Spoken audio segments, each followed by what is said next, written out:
you and I, we all know that, this is not the last pandemic.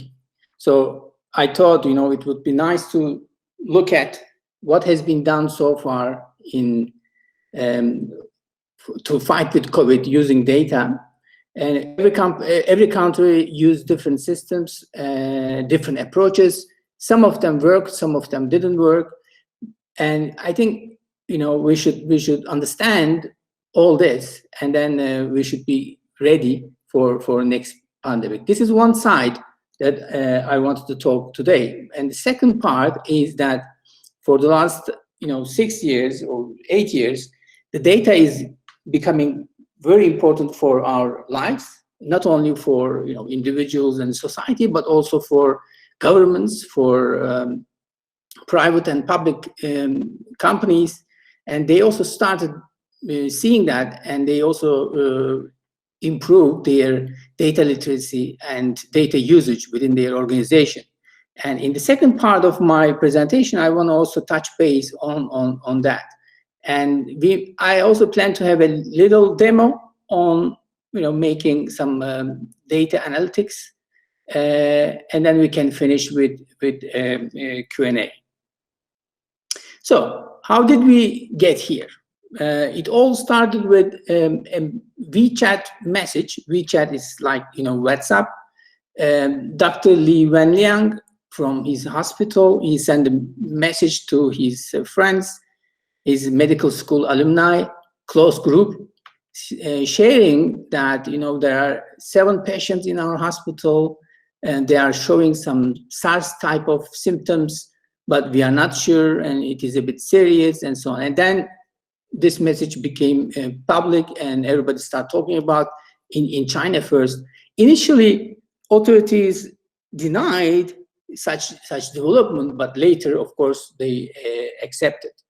And on January 22nd, 2 days before the biggest human migration in the world, which is, the Chinese New Year is on January 24th, and every year 400 million people are moving to visit their families, friends, and they go everywhere. And Wuhan is in the central location for all this human traffic.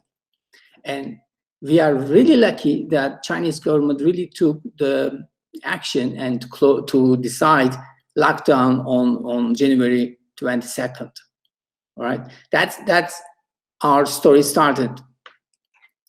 When we look at the numbers on as of January 22nd, there were 548 cases in China, 2 in Japan, 2 in Thailand, and 1 in South Korea, Taiwan, and US. And in total, it's like 555. You will see this number in other slides as well. So this is how we started. And I just took this few days ago, and that's where we are now. On 31st of August, 5.9 million cases, and then Brazil is 3.8, India is 3.6, and we are not at the end. And we are talking about second wave. The numbers are growing in France and Italy, and we are basically using data to understand what's going on, and we are also taking actions. But more importantly, we are not using just data, to follow how many people infected and how many people died. The data is used for other purposes. Even the scientists who are developing vaccines, they are using data to verify their vaccines. The city officials, when they decide for the lockdown, they need to provide some food for elderly population, right? They need to also have data. How many people need food? How many? Which kind of food we can deliver, and even for the food, what kind of ingredients we need, how we can supply. That's all data, right? So that's the picture on 31st of August, and in fact, I have just a little animation here, just,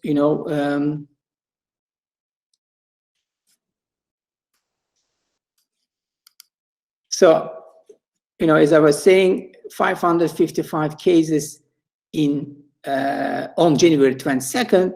Let's do a, fast forward. As you see, it was spreading to more Asian countries. Then it arrived to, Europe from Italy, and then the cases are all over the world.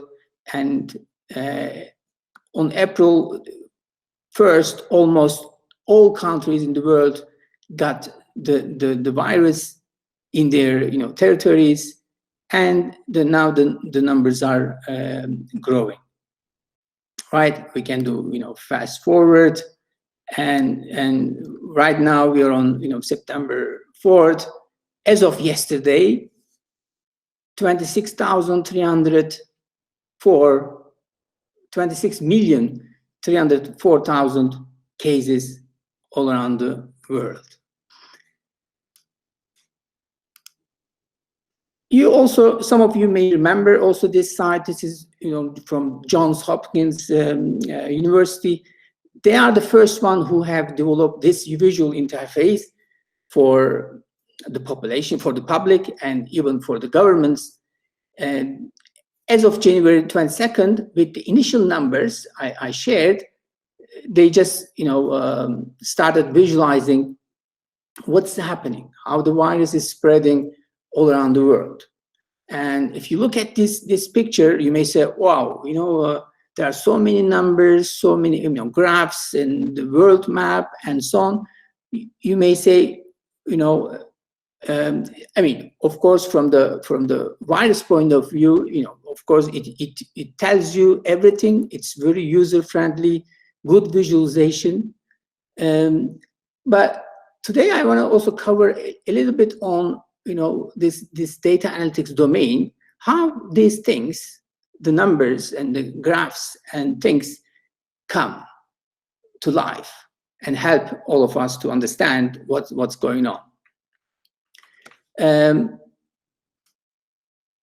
So first, if I tell you, Paris, okay, you may say it's a capital of France, okay, and from your memories, you may say, yeah, I visited once, but what is it about Paris? And if I say 5 o'clock, you may say, is it going to be a appointment? And then blue, and then a date. January 22nd of 2020,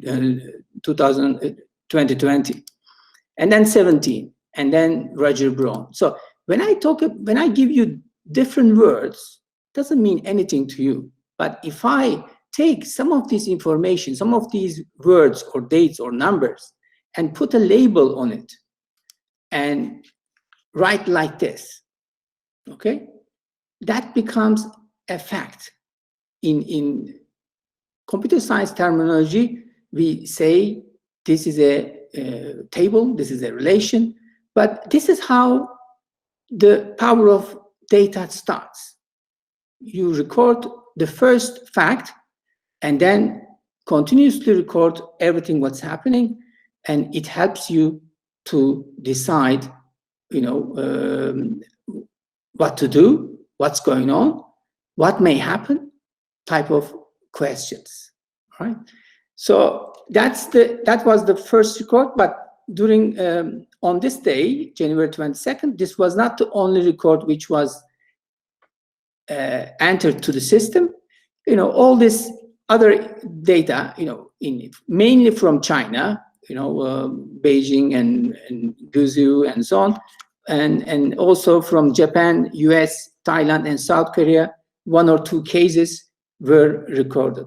And as of that day, January 22nd, every day, the data is collected from the health officials, ministry of every country. So the data is collected and entered to the system. And that basic table, with only country, region, what is the province, which date, what is the confirmed case, that's unrecovered. I'm just simplifying, but that was just making all these visualizations possible. Then using the same table that we just saw in the previous slide, you can create a graph like this. You may say, I want to look at globally all the countries in the world.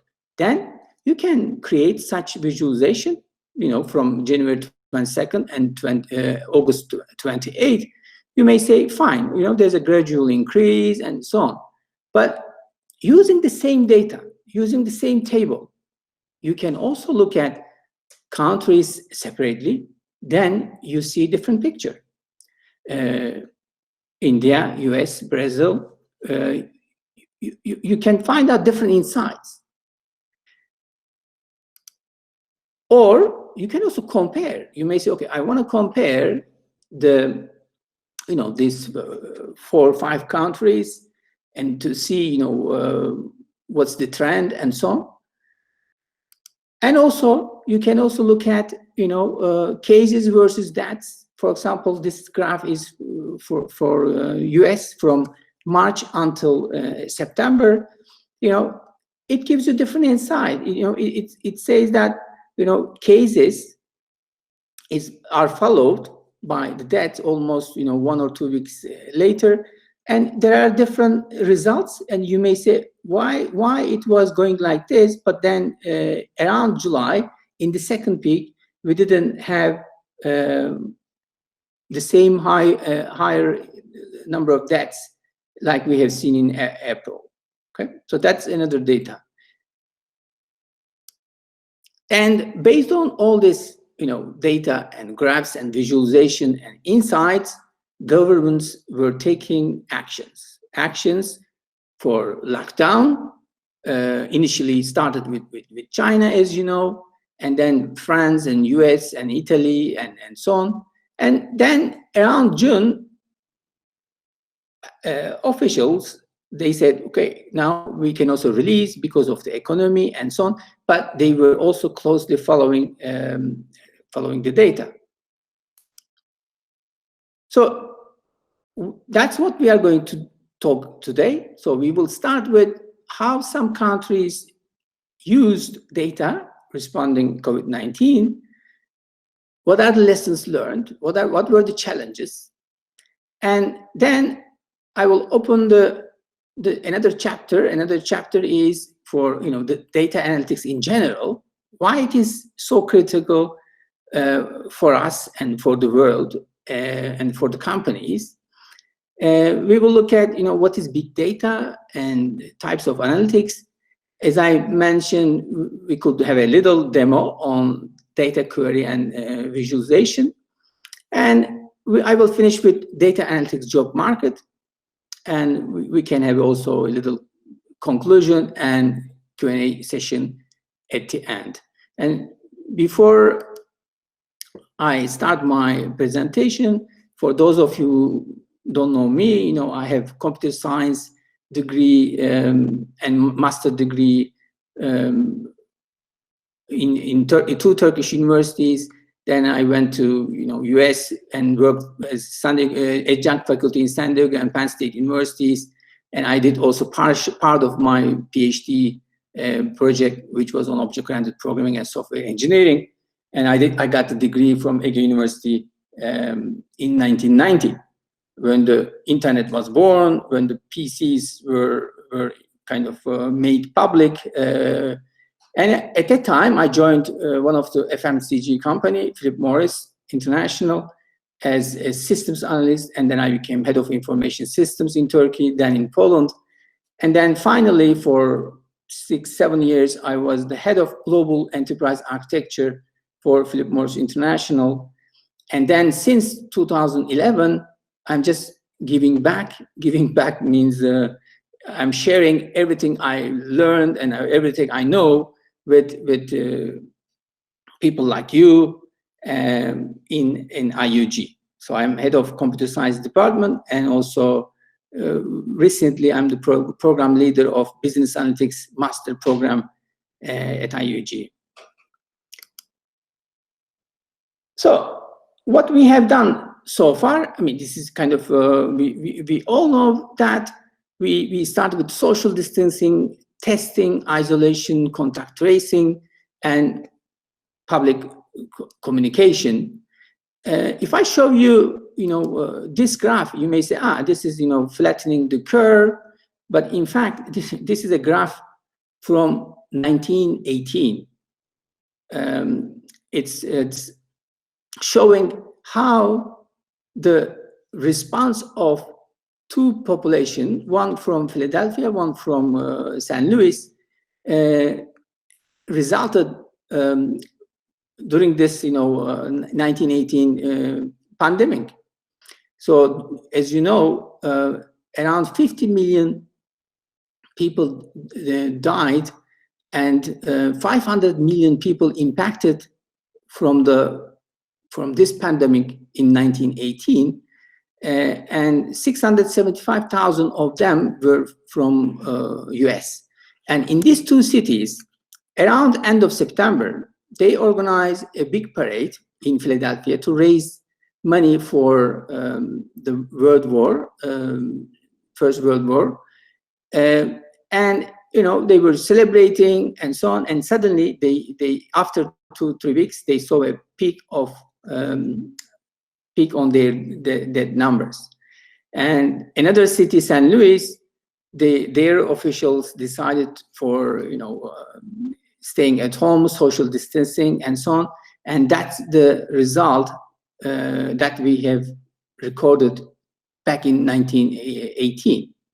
And in fact, after this pandemic, we had 2003 SARS pandemic, and then 2009 H1N1, and then 2014 Ebola.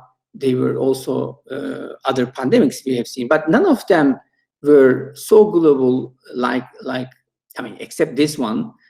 The previous ones were not that global like COVID. And the only thing which we were hearing from health officials is that we should flatten the curve. If we don't take any measures, this is what happens, and that's why we should do, testing, isolation, contact tracing, and social distancing. So let's start with China. What they have done after they decide to lock down Wuhan on January 22nd. It was a kind of strict control of movement. They say, okay, lockdown, everybody stays at home. Of course, this is not easily something you can do in other places, but China government decided to do like that. And it was not only in Hubei, but also in major cities. So they have, in fact, introduced immediately with testing development, and they also expanded their hospital infrastructure. This is nothing to do with the data, but they didn't in fact use data technologies that visible compared to the other countries that we are going to see soon. But the only thing, for example, they were also using some drones to measure the fever of some population. I mean, when there are some small groups coming together. Singapore was the first country with highest confirmed cases outside of China. So on March 31st, they had 926 cases. Because of their experience from SARS and H1N1, they have a very strong scientific group, and they immediately created the test platform, and they were able to test around 2,000 tests per day, even in these early days. And what they did also quite successfully, they used CCTV cameras to track the first patient's movement. So that was their approach, and they are lucky that the city is covered with the CCTV cameras, and they were trying to understand where this first patient went, how many people were kind of in close contact, and then they were identifying those people, and then they were also following those people where they went, and how they contacted, and so on. So they use basically CCTV cameras for the movement tracking and contact tracking. And they also implemented the first contact tracing application. It's called Trace Together. And in fact, the population responded quite strongly. Even on the first week, 620,000 people downloaded the application, and the application were also helping, supporting this CCTV analysis, because sometimes there may be some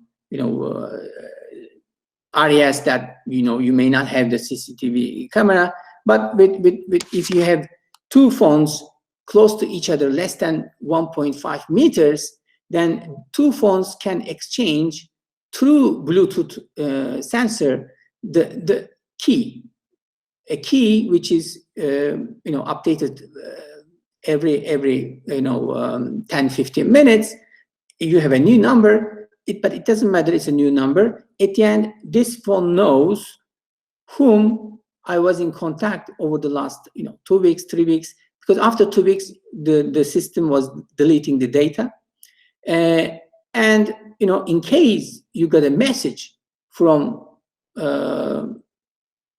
one of the person that you contacted, or from the government officials, that this person was identified with coronavirus and you were in contact, and then you also isolate yourself and you test. You also go to hospital and test if you have it or not.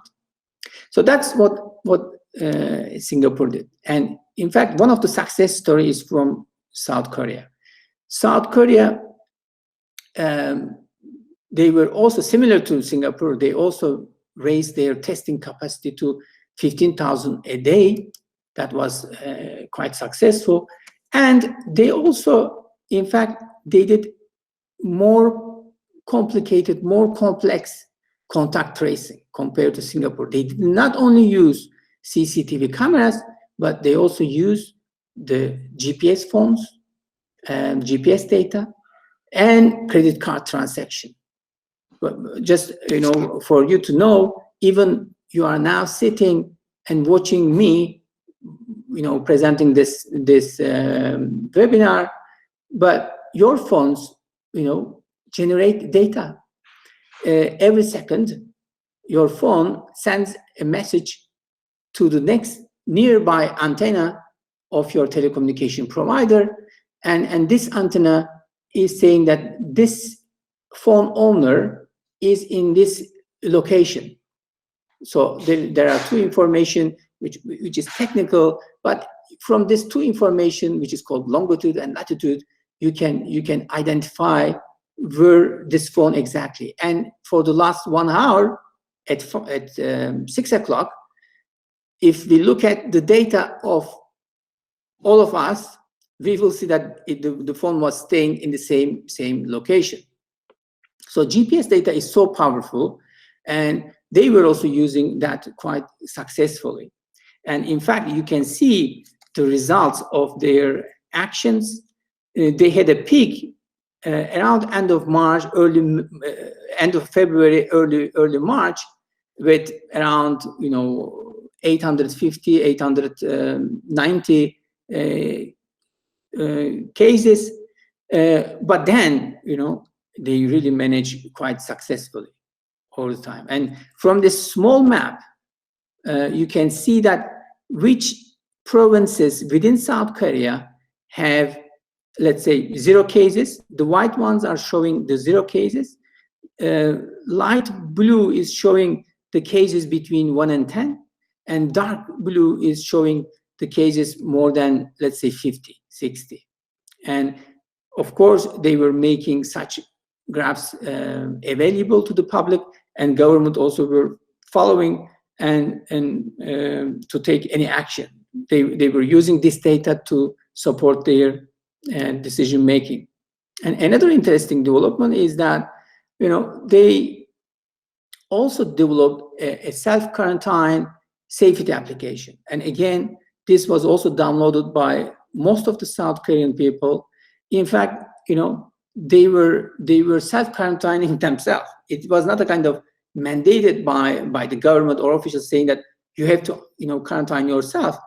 They were saying, okay, I will use this application and I will record my temperature and whether I have some symptoms like cough or sore throat or dyspnea. They just enter every day. And if you leave your house,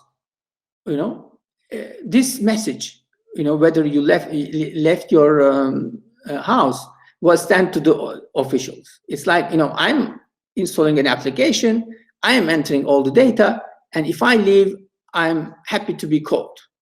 And this is, very interesting that, people are thinking that it's not my kind of, privacy. We are talking about another issue here. It's a public health problem, and, it's my society, my citizens, my friends, my family are impacted from this virus. And they didn't have any lockdown decision since the beginning. That's also thanks to all this, technologies they used, and they were successfully managed such low figures since the beginning. Hong Kong, another example, they also suffered during the SARS and H1N1, and they really the society is quite careful. The health awareness is very strong in Hong Kong,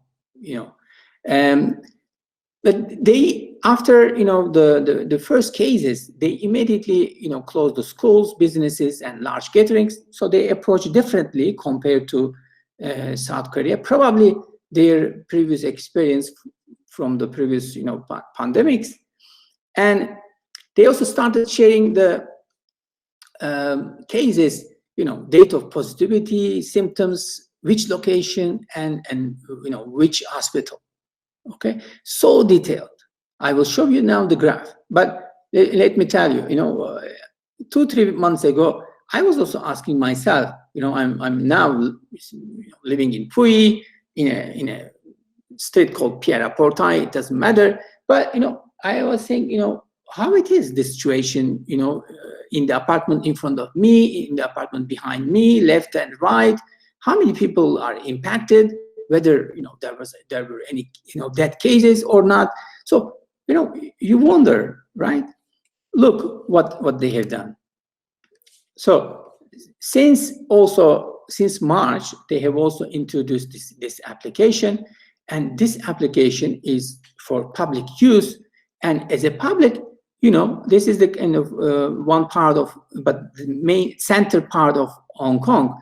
It shows, every cases with green or red, whether it's a confirmed case or it was kind of under quarantining and discharged, and yellow shows the hospitalized. Okay, so you can zoom into this map and you can actually visualize your street or your neighbor or yeah. That's, to me, this level of public sharing of data, it's amazing experience. So, even when you click any of these dots, of course, it doesn't tell the name of the person, but it says, okay, Hong Kong resident, 18 years old, imported case on this date confirmed, and so on. So you can understand all these cases. And another application they have done is the is to show the emergency centers. Imagine that you are at home, you show some symptoms of COVID-19, and you say, okay, where should I go? I mean, you just open this visualization. In this visualization, it shows all the emergency centers in Hong Kong, and when you click, it tells you what is the waiting time for every emergency center, whether, if you go there, you are taken care within half an hour or 1 hour or 4 hours queue. So that was also quite well implemented by Hong Kong officials and public sector. Okay, so that's the situation with Hong Kong. Contact tracing, I want to open another parenthesis for contact tracing. In fact, contact tracing is quite important to fight with COVID-19, because wherever we go, we carry this smartphones, and this is the only way that we can identify with whom I was close by, let's say less than 1.5 meter or so, and more than 15-20 minutes. So if it is just 5 minutes, you just pass by one person, of course, the applications, they don't record the numbers, the secret numbers, they don't exchange the numbers, all right? Only for certain duration and only for a limited distance. Then they record. And when they record, of course, that's a very important data. When you interview people, let's say someone was got the coronavirus, there is, in every country, there's a team of people who are interviewing those people and asking questions like, okay, tell us, okay, whom did you meet? Whom did you go eat something or work with, and so on. These people can remember their friends and so on. But, if they were in a coffee, let's say, queue in a Starbucks, or they were taking a bus or metro to somewhere, I mean, they don't know what was the kind of exposure to the other people. And the only way to do that is contact tracing. But this requires, at least 60% of the population in that country should install this application and enable the Bluetooth is enabled automatically. Then it becomes useful. Otherwise, if it is just 10% of the population or 20%, unfortunately, it is not helpful. In Asia, it was successfully implemented. It was not full success, but still it was not bad. But in Europe, unfortunately, our experience is not good so far. In April, Google and Apple announced that they will introduce a new version of operating system to let the devices generate Bluetooth numbers even when they are signed off. Okay, that was the problem in Asia.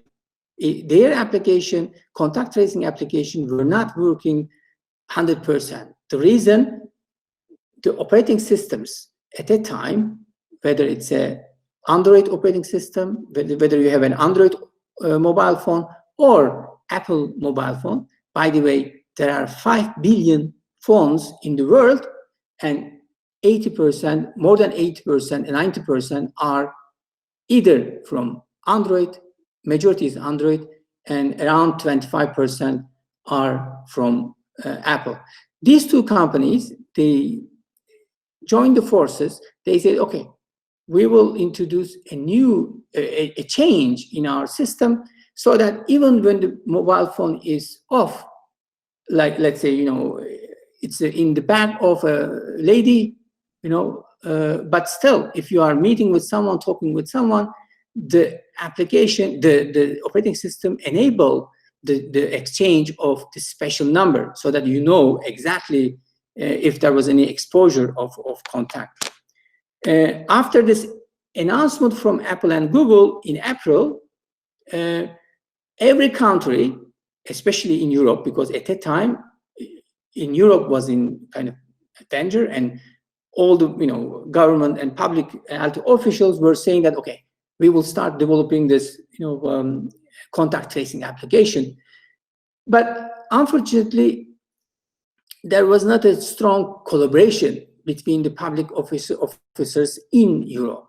Some said, like UK, they said we want to have centralized one. So whenever someone is exchanging, these numbers, I want these numbers to be also available in my central system, so that when I identify a person with COVID-19, I can contact this person. I know who were in contact with this person, and I can contact myself. I can control the spread of the virus more efficiently.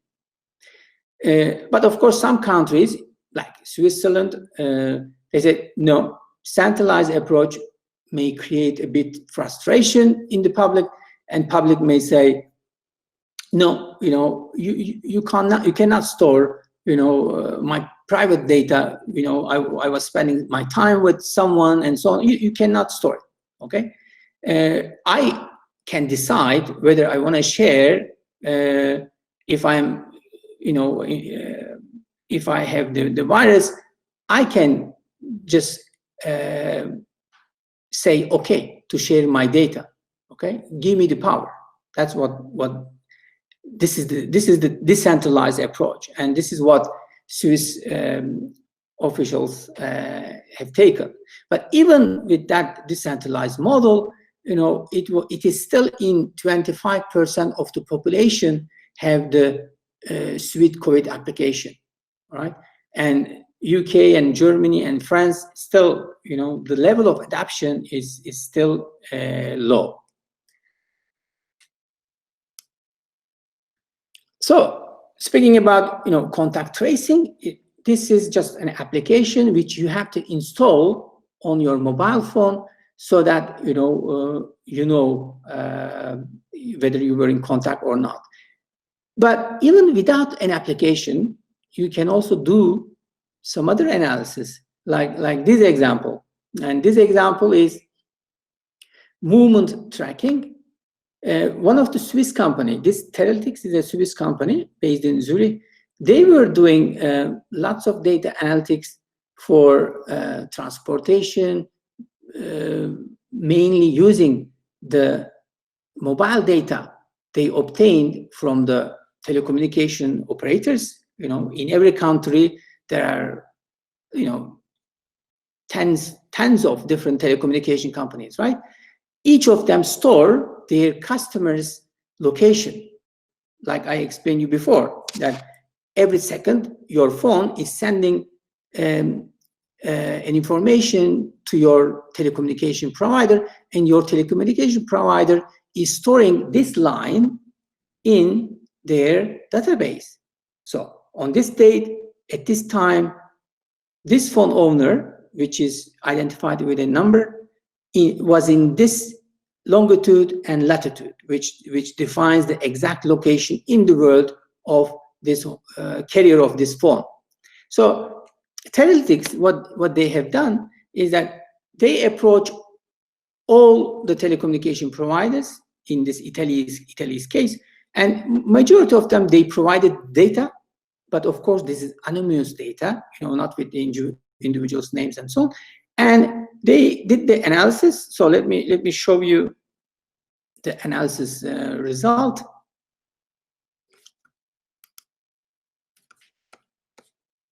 So this is just to right now, red means too much mobility happening in that area, and yellow is a little bit less, and then dark blue is almost no movement. So 80% of the population was the kind of extreme, and 30% of population was the kind of on the other extreme. So on 23rd of February, this is daily analysis until 27th of March. For 1 month, they were analyzing the mobile data they obtained from the mobile operators. Pay attention to the animation on between 10th of March and 15th of March. These are the days Italian government decided to lock down the Milano area, where the story started for Italy. But have a look. So slowly it is, there are some movements, and slowly around 1st of March, especially in that region, it starts, people start, not moving, staying at home, and then around 10th of March until 15th of March, you see that almost whole country, especially the north, was kind of no movement. So the phones were not moving. Okay, if they left the phone and they went outside, fine. Okay, this is excluded. But yeah, and after 15th of March, there was a bit, release. People started going out, but then on 27th of March, end of March, still it was the movement tracking was also showing that a lot of people were not moving, staying in the same location. Okay, so movement tracking is also another successful way of understanding the impact of decisions from the governments, that if they decide, lockdown, what is the impact? In every location, you can understand that. You don't need to look at, individuals, with the names, but you can understand what's going on. What's the impact of that in my territory?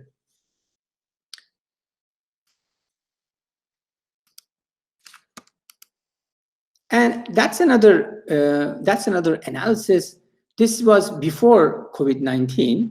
Okay, this is another analysis, again using the mobile phone data, anonymous mobile phone data, and it is showing the movement of people starting 5 o'clock in the morning until 2 o'clock in the midnight. How people move. You may say, okay, I know what this data can say. This data can be used by transportation department of the government officials. They can plan what kind of from where to where people are moving, in which time, scheduling the buses, scheduling the metro, and more efficiently. And that's the power of this data. Let me show you the little animation. So it's 5 o'clock in the morning, it's getting 6, and people start moving mainly to the Hong Kong center. Now it is around 11 o'clock, and before at 12 o'clock, so because of probably lunchtime, whatever, then some other movements. Around 4 or 5 o'clock, another peak of movements as usual, and then after, let's say, 9 o'clock, and so you see that it is going down. You can analyze, you can go in deep. If you are working for a transportation department of the government, you can analyze what's going on in terms of movement of people in that location. All right, so basically all these lines you are seeing is basically, based on the data recorded by the telecommunication operators. So I finished the COVID side, and let me spend another 10 minutes on the, what time is it? Okay, so another 10 minutes on the data analytics in general. So why data analytics is becoming so vital, so critical for private and public organizations, governments, for individuals, and so on. So first of all, social media is one of the main factor of this triggering thing. There are lots of data generated by the system. Twitter generate 8 terabytes of data every hour. Facebook, again, there are 700,000 logins. When people like things, this is data. People send emails, this is data. People listen music, this is data. This is people watch films from Netflix and Spotify.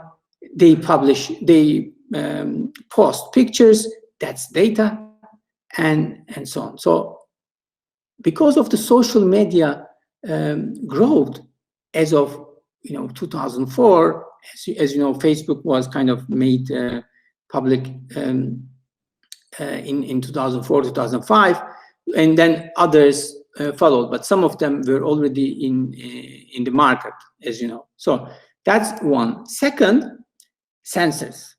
So sensors today is another major driver of data analytics. This little thing, my wrist is Fitbit. Every second, it is also generating my movement data. Okay, so I can understand how was my movement today, and compared to last week, compared to last month, whether it's getting better or worse. Today, maybe it is just checking the movement, but as you know, Apple Watch, for example, they can also record your heartbeat and, of course, your movement, plus some other sensors. So these devices that we start carrying, they have sensors, and these sensors, they collect data and they store in a database, in a table, like the one I have shown you for COVID example. And all this data, we don't need to delete. I'm coming from a generation in 1990s when I was working for this FMCG company I mentioned. We were looking at the performance of the system. We were saying, it's getting slow. Let's delete the data older than 1 month, 2 months, because we were saying that, okay, we need to understand what's going on in the factory, how much we produce, what are the problems with the quality. But if it is a data of previous month, previous year, why do we keep it? But the problem was two problems. The storage was costly, but more importantly, the processors of the systems at that time was also not responding. So if you have 1,000, 10,000 users, your application was suffering because of the performance. The only way to deal with that one is to reduce the size of the data, okay? But today, nobody is deleting data. Think about, ask yourself, how many times you went back to your email and deleted your emails from 10 years ago, your likes of the pictures of the post, or, if for a company, their production, their sales, they don't delete because they use this data. Amazon, when you buy something, they recommend you, they say, okay, the people similar to you, people who bought this book or whatever it is, they also, bought this. They do it based on the analysis of the data stored since the beginning. They started in 1995, as you know, Amazon, starting with the books. They are keeping all the data to help other customers, to attract other customers, and also improve the quality of their systems. Also for agriculture, for example, another example that, for example, now you can have a sensor in a farm, and using these sensors, you can understand which part of my land requires water. You don't need to water the whole land. This is costly, right? But using the sensors, which sends every 15 minutes or 10 minutes data, or you can set it up for 1 hour, but you can understand the humidity, and you can only enable your irrigation system to water only those areas. You don't have to do, the whole land. Plus, not only humidity, but you can also check the soil's certain ingredients. There are sensors for that. And if the sensor is saying that in this part of the land, there's a problem with the, azote or potassium or whatever, then you can only do fertilization for those areas. You don't need to spend, the whole money to do the fertilization for whole land, only for those areas needed. So this is something, it's working today. There are companies who are doing that, but it's another example of how sensors are helping us. Smart cities, smart homes, all the security or the heat sensors, at homes, they collect data. In cities, bus stops, buses, they also generate data. Even Vespins in Barcelona, they did that, a couple of years ago. Vespins are also sending a signal to government officials saying that, okay, I'm full. Somebody should come and take me. Imagine that, otherwise you have to visit every street, every main area to check, they are full or not. But, this helps with optimization. Telemedicine is also another thing that, imagine the patients wearing some sensors for heartbeat or some things. Then as a doctor, from your system, you can monitor your patient status. Which ones are giving any warning?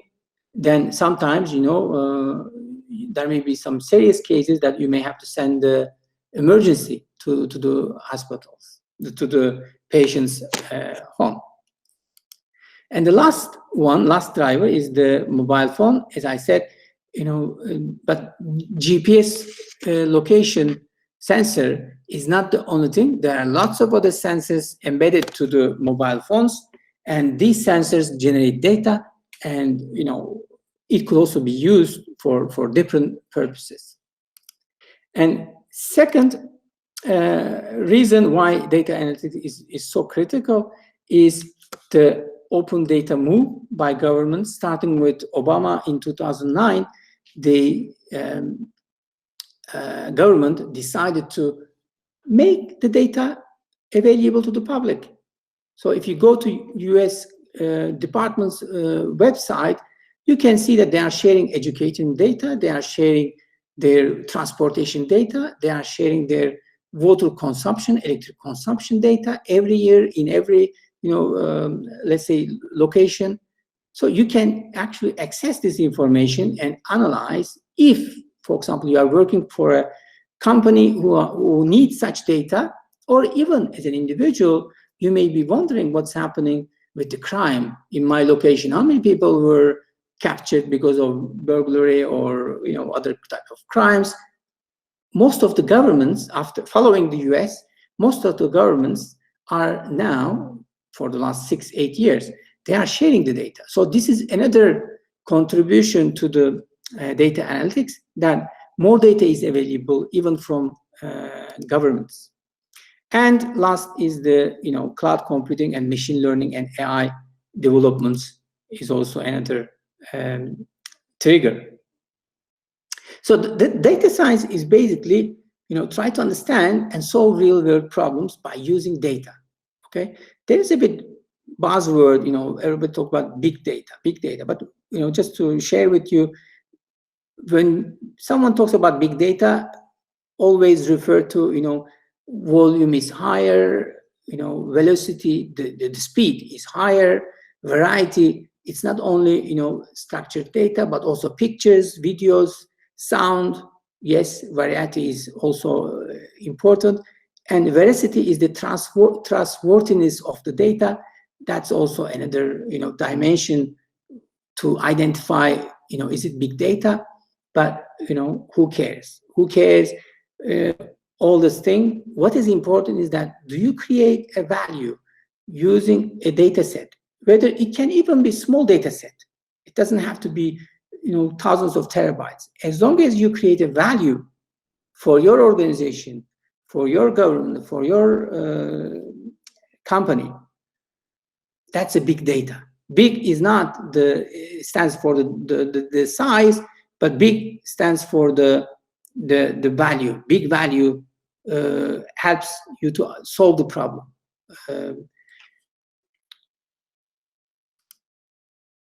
Okay, so that's the sensor that I was saying, that even little sensor on a farm, imagine that in a big farm, every 50 meters you can have these sensors, and then by using the data you can create such graphs, and you can understand what's happening with the temperature, what's happening with the humidity, and some other indicators, and you decide which part of my farm requires watering or fertilization, and what other parts are okay. So all the companies are having issue with managing complex data. When I say managing complex data, imagine you are not talking about only the data collected by the internal systems of these companies.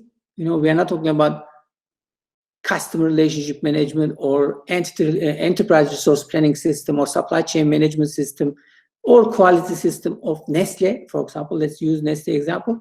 But Nestle is also collecting data from social media externally, because they have also some social media site, and customers are giving feedback on the new products released from Nestle. Not only, and think about that worldwide. If Nestle identifies that our customers in Argentina is complaining about this new product, it smells, or the quality is not good, but other location may be showing differently, you have to immediately react to such developments.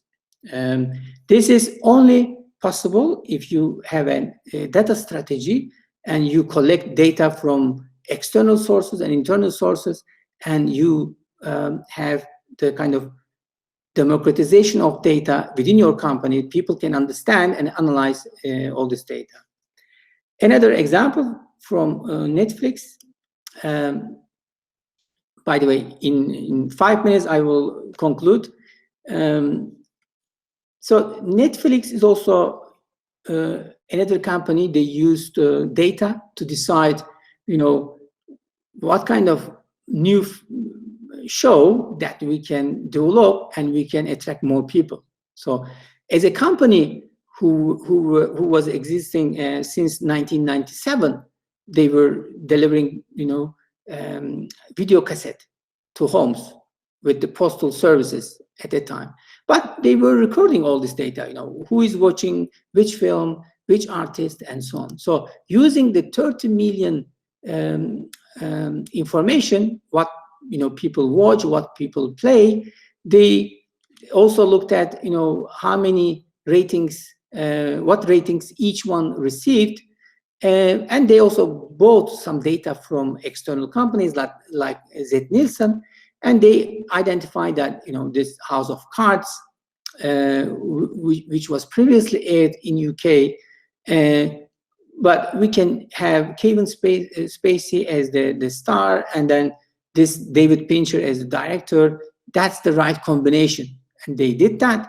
And then the show during the first week showed the success, and they didn't even test this decision, and they spent $100 million for the first episode, more than $100 million.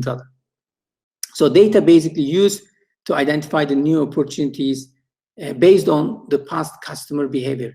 This is only possible if you are storing all this data.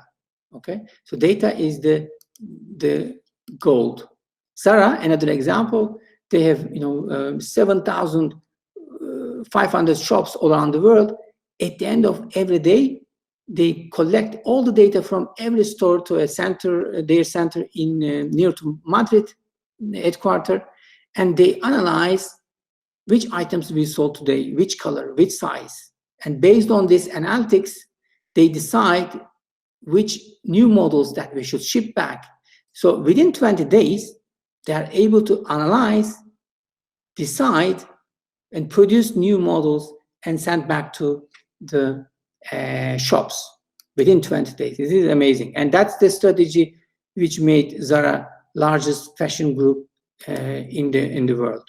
So data analytics, very shortly, once you have the data, but of course, the data should be also initially designed correctly, okay? Once you do that, you can ask questions like, what happened? Why did it happen? What will happen? Or what should I do? The last two category corresponds to, machine learning and artificial type. So you need lots of data, and you need also some artificial intelligence algorithms to support such decision. But 95% of the data analytics is happening for the first two categories in the private and public organization, descriptive and diagnostic analytics. And the other two is a growing area, but we are not there yet in terms of getting the real benefit of these categories. So some examples from a bank, descriptive, how many loans are in good standing, you can ask and you can get the results. How many key drivers for the loans default, or who are the people more likely to repay the loans? If it is a prescriptive analytics, you can also ask who should we give loans to, and then the system can decide and help you for that. And that's the process of, I'm just skipping that part. So you have to frame the problem, identify, conduct the analysis. Imagine for a bank, you have so much data, whether you in your internal system or it's coming from outside, it is structured or unstructured. Based on the problem, you identify, which data sources I can use, and after that, you start your analysis and you find out insights. You are basically swimming in the lake. That's where the data lake terminology comes. As a data scientist or data analytics person, you have to explore, you have to swim within the data to identify what to do. So, again, you have the data. When you look at data purely, it may not tell you, which provider to choose and which plan. But if you visualize it, like on the right side, it helps you to understand the figures much better. That's the power of data visualization. Demo, I'm skipping because of the time issue, but maybe we can organize another one later on. So in the job, let me spend 2-3 minutes for the job market. So in 2012, Harvard made this, announcement as a title, data scientist, sexiest job of the 21st century. And economics also a few years ago, they were also saying that, data and the new rules of computation, all the data collected by, the Facebook and Google, Amazon, and, the private companies also, that, everybody's trying to understand how they can use this power for decision making. And that's why data analytics, data science and data analytics is one of the growing job sector. This is one of the highest one in every country. It's not only, this is the results from the US, but in Europe also for the last 3-4 years, it's one of the main job companies are looking for. Following that, since 2015, a lot of universities, including MIT, Harvard, Stanford, and so on, they started, opening the data science and analytics programs, and more than 120 master programs were released were opened in 2016. I mean, last 2-3 years, you know, even it was tripling this number. And even in fact, IUG, as one of the few universities in Switzerland, there are about 2-3 universities in Switzerland who has the Master of Business Analytics, and we are one of them. We also start first time in September the Master of Business Analytics program. Final slide. So one message to the governments that they should address the data privacy concerns, because you know this is not the last pandemic. We will have some other pandemics in the future. I hope not, but you know we will have. So people should be easily convinced on installing such contact tracing application, sharing certain information with the government, and they should be convinced. And the government should also explain that once the pandemic is over, this data is completely removed, and so on. It will not be used for other purposes. And data literacy should also be improved, starting with the even primary schools, secondary schools. Governments should include data literacy programs into the curriculum, so that the young generation start with understanding data. For the private organization, that's the critical part, is the developing the data strategies. What data I should collect, what data I should collect tomorrow, because these are the challenges I am facing. So that's the hot topic for companies. Even Google, 3 years ago, they said, I don't want to decide anything if it's not based on a data. So starting with the top management, they push for database decision-making in every level of their company, and other companies are also following that. And last, for the individuals like you, you should create time and space to practice and improve your data analytics and literacy skills, because really the data analytics and science is the important need of our society, of the private and public organization. All right.